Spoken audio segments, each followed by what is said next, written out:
welcome back to Trucking with Velox 18, Trucking Illinois with Velox 18. Illinois, I'm over here in central Illinois in Effingham, and we're about to head right on down, excuse me, through Kentucky, through Tennessee, and we're gonna get down into Georgia today. We got a delivery tomorrow morning in Atlanta, hot Atlanta. So we're gonna go and we're gonna do that.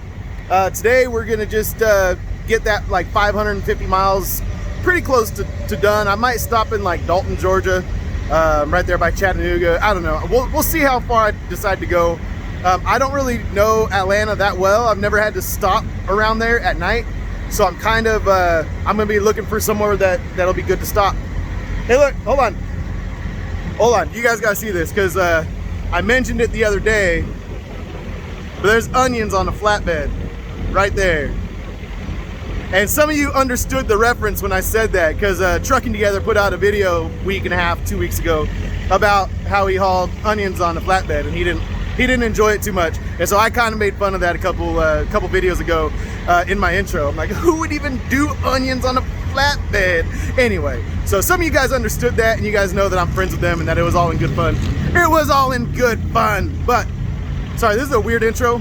The onions distracted me. You know, I was about to give a shout out to DriveWise, but we've fulfilled our agreement, and so this video is not officially sponsored by DriveWise, but I'm gonna give them a free shout out because when my father passed away, they reached out to me and they gave me flexibility on our terms and of the agreement of the sponsored videos. They were super cool and just said, hey man, take the time you need, don't worry about that, you know, we will stretch the time frame back out, don't worry about it. And they even sent us you know, their condolences in the form of some flowers and a care package.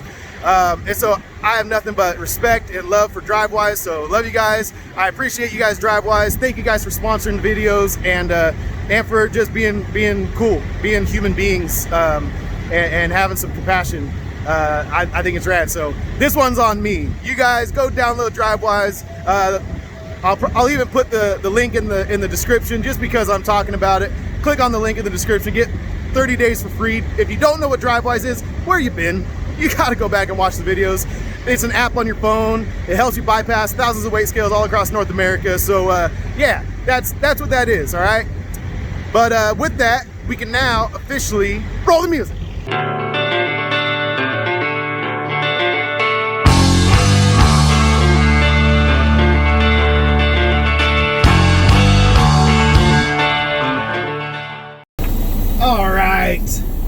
It's almost 10 a.m. I took a really long time here in Effingham, Illinois. Basically, I haven't really gotten like a full night's sleep. A lot of you guys don't know kind of what goes into like making a daily vlog. It's intense. You know, I didn't really appreciate just trucking making a video a day for like more than a year, and all the stuff that I learned just watching his day-to-day, you know, happenings.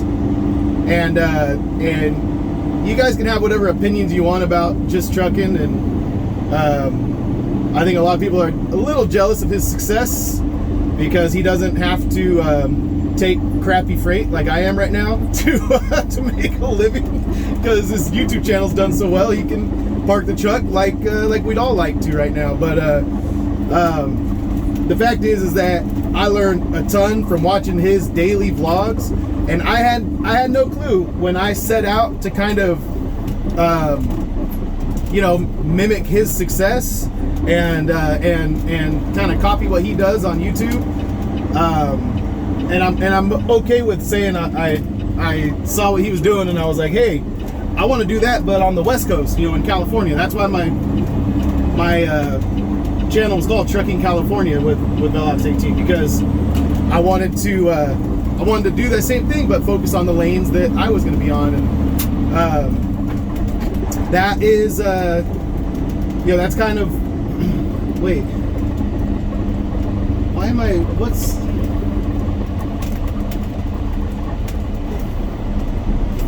7. I think I was supposed to grab that on-ramp right there. Shoot. Why was this so confusing? Why is there two different...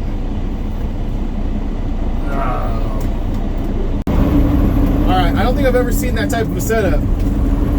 So they had one on-ramp that I could have gone on, but then there was another on-ramp that merged with that one. So once I missed the first one, all I had to do was hit the second on-ramp, and now we're going good.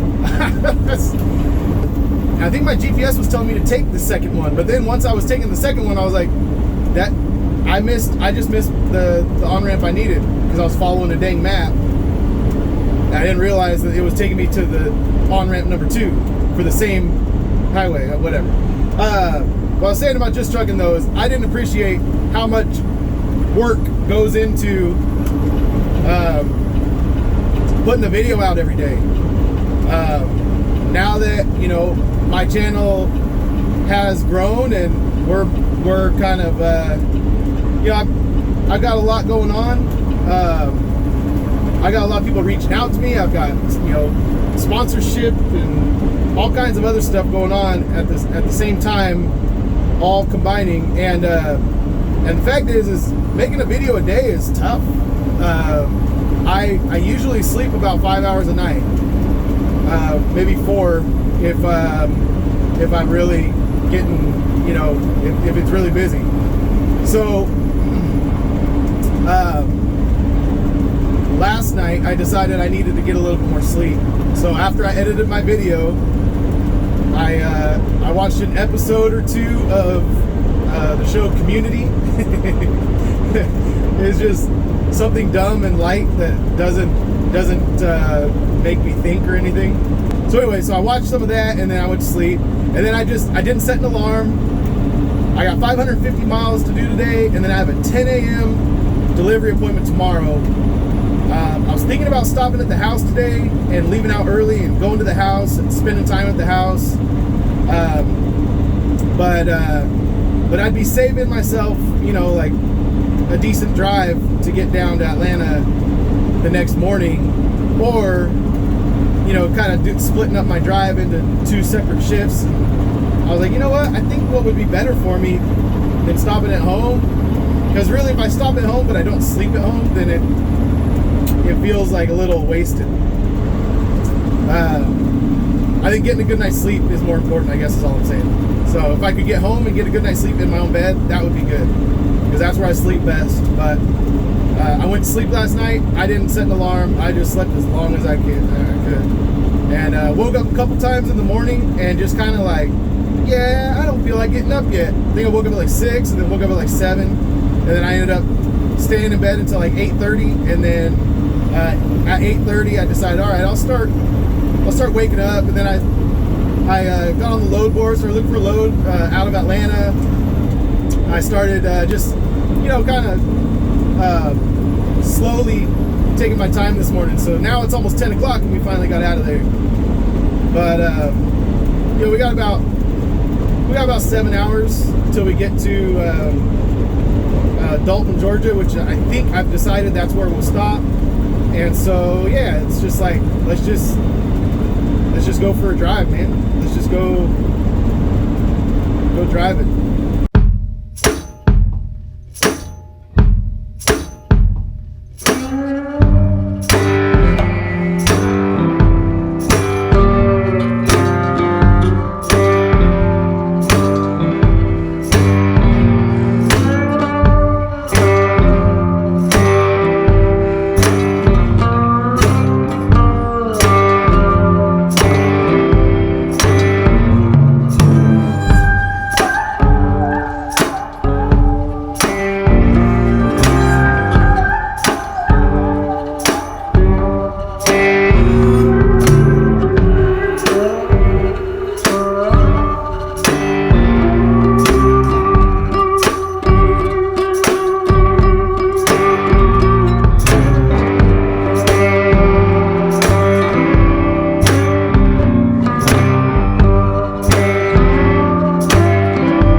I just got over here to the Pilot in Paducah, Kentucky, and just had to use the restroom.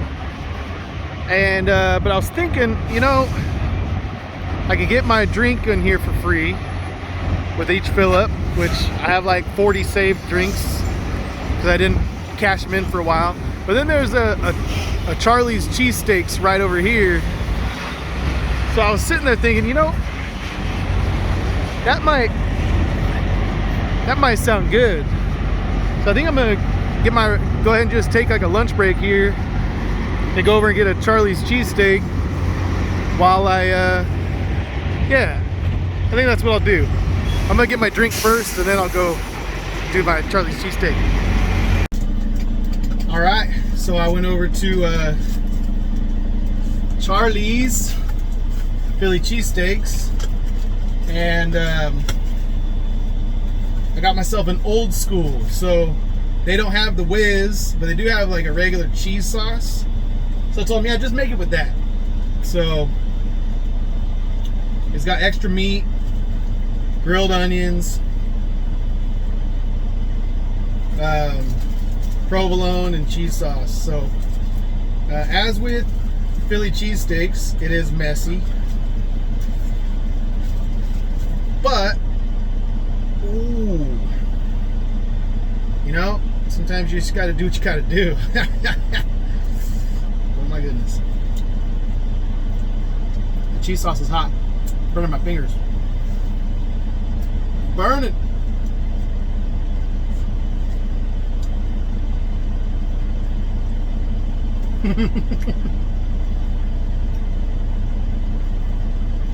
There's something about Philly cheesesteaks. I always want to record myself eating them, and I always regret it part of the way through because they're the messiest things to eat in the world, and it looks nasty and it sounds nasty and it's terrible YouTube. But cheers.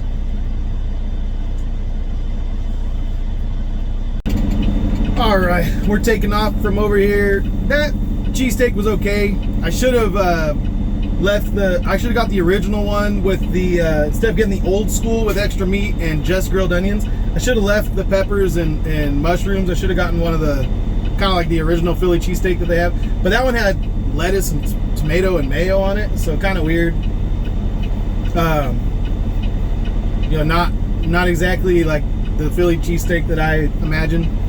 But anyway, it was about how I expected though. It's kind of a chain Philly cheesesteak, so you know, it was alright. We'll keep on getting down the road. Paducah, Kentucky. We'll get down through Nashville, through Murfreesboro.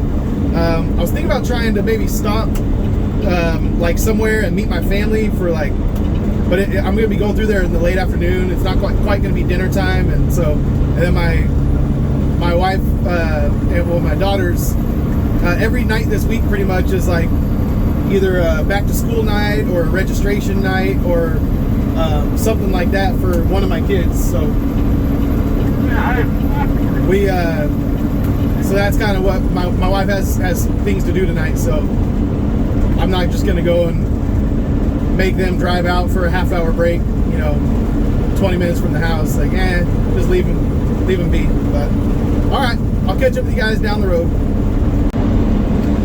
All right, we're trucking. We just went through Murfreesboro. We got through Nashville, Murfreesboro. We hit some decent traffic in Kentucky. They're doing a lot of construction. They were doing construction on the 57. They were doing construction on the 24. A few different spots on the 24. It was just like you get out of one construction zone and then it'd say construction in 3 miles, and then they close another lane down. It didn't really slow down too much until I got closer to Tennessee, and then we started getting slow, and then it was slow through Nashville, had some traffic, but nothing too crazy. I think I am going to just keep pushing through to Dalton, Georgia. So that's my goal for tonight, get to Dalton, Georgia, and shut it down. I stopped at a rest area, and I looked at the load board. I called on a couple loads. One of them ended up being a multi-drop load. It said Atlanta to Shelbyville, which is just outside of Murfreesboro. And then they tell me Oh, and it's got to drop in New Albany, Mississippi first. So it's a Walmart load. So you go Atlanta all the way up to New Albany, Mississippi, and then back to Shelbyville. And I'm like, all right, so what rate are you guys thinking on that? And it picks up on Thursday, and it doesn't finish, finals on Saturday afternoon. So you'll be in Shelbyville on Saturday evening, finishing that load up. And they're like, they're looking for 1,400. And I'm like, for 3 days of trucking? It's only.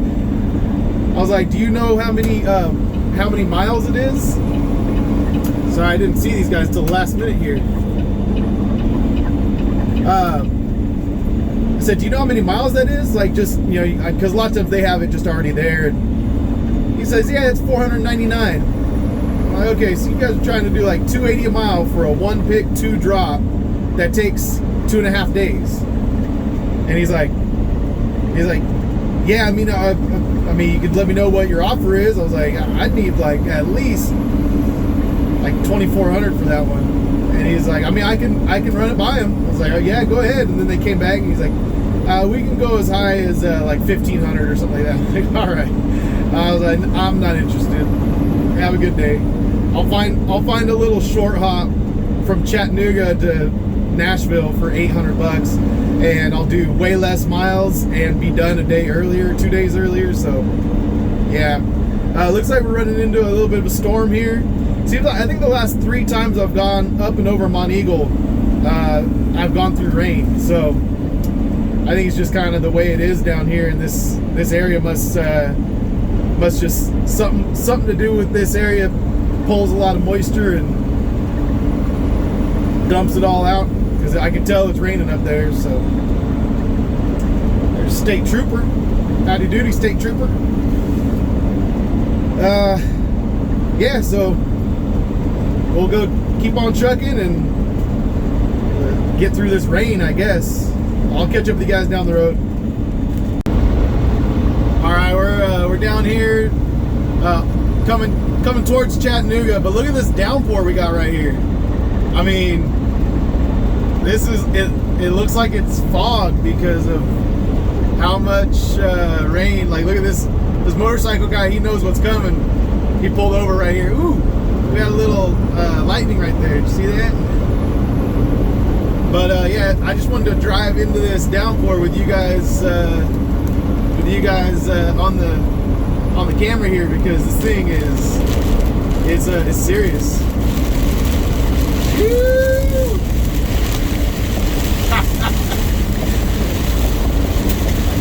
I knew it. I could see it from like a mile away. I was like, all right, yeah, this is one of those ones.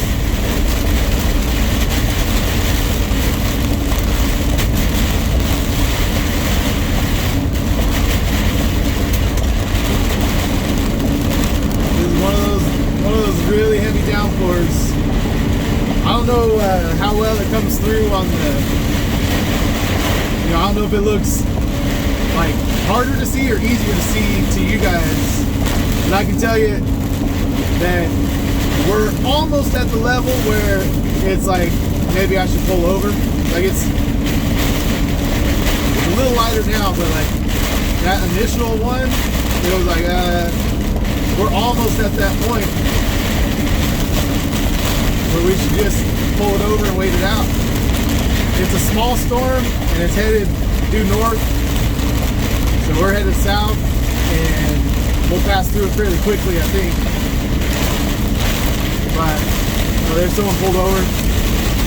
Someone decided they just didn't even want to mess with it, and I can't blame them.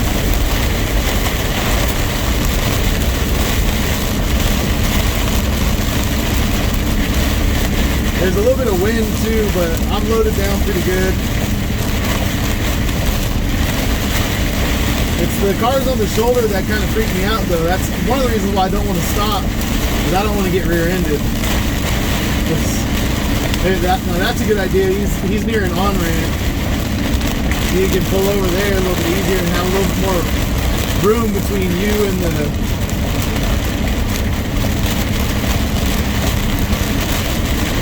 So we're currently going 40 miles an hour, so we're still moving at a good clip, really, for this kind of rain. But look at Look at the wind. Oh, we're not moving anymore. We are not moving anymore, but I think that there's oh shoot, that's what happened. The wind, oh my gosh. Look at those trucks, they got blown over.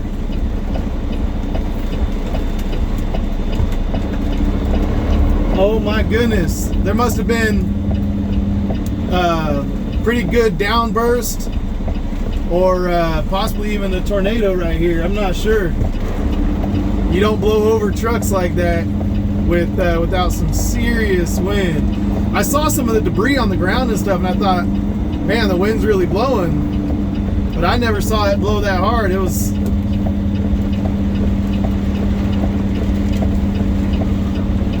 That is crazy. You guys seeing those trucks just blown over on their sides?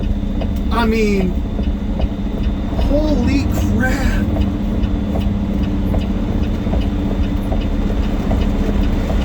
I mean, I see the wind blowing across the water, still pretty strong right here, but it's not quite. Yeah, I'm loaded down with 20,000 pounds, so these guys might have just been empty, or I don't know, man, but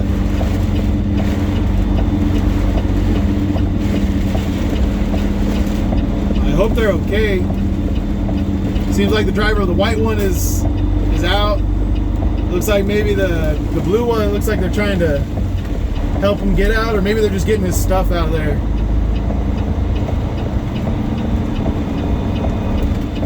This is nuts.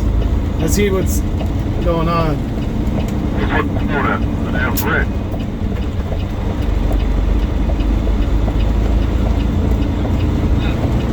Couple wrecks went by. It's raining pretty hard. Yeah, you got a couple big trucks laying on their side in the right-hand lane. I take it the rain is blocking the signal from getting across over to the other side of the highway to know what's going on, huh? Hit your brakes there in about a mile or two. You got 2 trucks on your side. You're going to need to be in a hammer lane. Well, that's exciting. You don't see that every day. I mean, I knew I was keeping an eye on this storm as I was coming up to it, but yeah, if I was empty, I would have been parked up somewhere if I was empty. That's for sure. Just because those you know, these severe thunderstorms, they this one wasn't even warned. You know, sometimes these thunderstorms, Come on, don't go, come on. these Like an eastbound, rubberneck, and a westbound, the whatchamacallit, the weather service sometimes doesn't have time, or they don't know, you know, that they should you know, put out warnings on some of these storms, so you may not get an alert on your phone about severe thunderstorm warning until it's too late. So I mean, luckily they don't hide from you. They're usually right there in front of you when you know, it's like, oh dang, look at that storm coming at me. You know, it's something you can kind of see with your own eyes. So anyway, all right, that was an exciting little turn of events. We're crossing over the Tennessee River right now, and yeah, I mean, that the wind's not blowing that hard, so they must have just gotten one of those downbursts that blows. You know, it's just a random like thunderstorm occurrence where it just blows downwards pretty quickly, all in one burst. They call them microbursts or downbursts. So I have a feeling those guys just got caught up at the wrong place at the wrong time with one of those downbursts. Why is this May trucking guy pulling over? He just got back on the highway. He was pulled over for somewhere. He was pulled over. Oh, he came out of that. He came out of that rest area, and that rest area there's no truck parking in that rest area. So he was looking for someone to park to begin with. I'm like, wait, he just hopped back on the road in front of us. Why is he pulling over again? But he's been looking for somewhere to pull over. So, all right. He probably got to change his shorts. He probably puckered up pretty good back there. All right. I'll catch up with you guys when we get to the truck stop.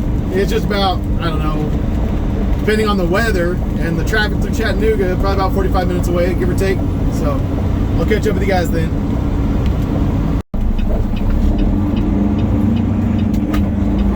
All right, we're headed over here to this 1-9 fuel stop. Same one we stopped at on our way out of Atlanta last time. And we'll come over here and we'll see if we can find any parking. If not, I'll probably just pay for it. Because it's about that time of night where anywhere I go is going to get full. Like I said last, when I left earlier, I left a little later than I should have. If I really wanted to get in here and find some parking, I should have left a lot earlier. As it is, I don't even know if there'll be any reserve parking. Oh, there's a couple spots there, but they're right across from the scale. So I wonder if that's why guys haven't gotten into them. Dang. Well, let's see if we can get in one of these free ones. Oh yeah. Right here next to this dually. We're gonna get in here. No paying for parking today. All right.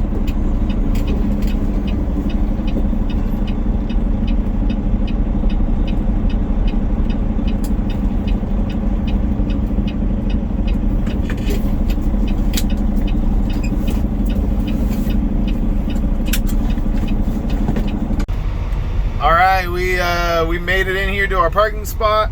I just want to show you guys this real quick. All right, so there's a load from Albertsville, Alabama to Goodlettsville, Tennessee. But look who you're supposed to call. That's right. You're supposed to ask for Mac Daddy. Can I talk to the Mac Daddy, please? Is that a joke? It's got to be a joke, right? You call yourself the Mac Daddy? Is that a real broker thing? He's so cocky, he wants to be called Mac Daddy. I need you to call me the Mac Daddy, then I might give you this load. Stupid Mac Daddy. All right, and that's it. That's it for this video. We made it down here to Dalton, Georgia, and we've got about an hour and a half left to do tomorrow morning, but we don't deliver until 10 a.m., so Atlanta should be full of traffic, so I'll probably leave early. I'll probably leave like 7:30, but ain't no thing. If I sit in a little bit of traffic, give myself an extra hour to get there. And then, yeah, we're still looking for a load for tomorrow. I didn't call Mac Daddy. But we'll see. We'll see what happens. I'm going to wait until tomorrow and see if anything pops up. We're only about 250 miles from the house, right around there. So we'll see if I end up, getting a load or just heading home. I looked at the mileage. If I headed home now without a load, I would be just over 250 a mile, which on the number of miles that I've done this week would actually still be profitable, because obviously the more miles you do, the less per mile your fixed costs cost you, because they're fixed, whereas obviously your variable costs, fuel, wear and tear on the truck, I don't necessarily figure that into my variable costs. I put it into my fixed costs, but it's really a variable cost. Anyway, we don't need to get into the weeds here. The fact is that fuel goes up and down with how many miles you do, right? But everything else is pretty much fixed. So yeah, so the more miles you do, the less per mile you can run. And I will have ran over 3,000 miles in 7 days by tomorrow. So yeah, we'll see what happens. I'm holding out for a load though. I want a load. I'm trying to find something that gets me back towards the house. Even if something doesn't get me all the way to the house, if I can make it work, if it's a good load going up to Ohio or something, then I can find something in Ohio coming back down, I got some time left on my clock. I'll get some hours back on Saturday, so if I absolutely needed to you know, run a load up there to you know, if there was a good load, I could do it and make some money and try and find something coming back over the weekend just to get home. So we'll see. That's it, man. This is the end of the video. Love you guys. Peace out. See ya tomorrow when we make this delivery in Atlanta. Hot Atlanta.